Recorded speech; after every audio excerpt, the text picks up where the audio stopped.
ఇప్పుడు no cost cough syrup తో 60 రూపాయల విలువ గల ఇన్హేలర్ పూర్తిగా ఉచితం. దెబ్బకి దగ్గు జలుబు మాయం. కాళేశ్వరంపై సీబీఐ విచారణకు వెళ్లి తమకు చేత కాదని కాంగ్రెస్ ప్రభుత్వం నిరూపించుకుందని అన్నారు బీఆర్ఎస్ నేత జగదీష్ రెడ్డి. విచారణ పేరుతో బీజేపీలో కలిసేందుకు CM Revanth Reddy, Komatireddy line clear చేసుకుంటున్నారని విమర్శించారు. దర్యాప్తు సంస్థలు బీజేపీ జేబు సంస్థలు అంటూ రాహుల్ గాంధీ చెబుతున్నా సిగ్గు లేకుండా సీబీఐ విచారణ కోరుతున్నారని మండిపడ్డారు. సీబీఐ, ఏసీబీ విచారణకు భయపడేది లేదన్నారు ఆయన.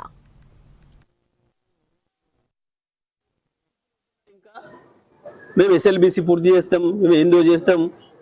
చచ్చిపోయిన శవాలు తీయడానికి దిక్కు లేదు ఇప్పటివరకు.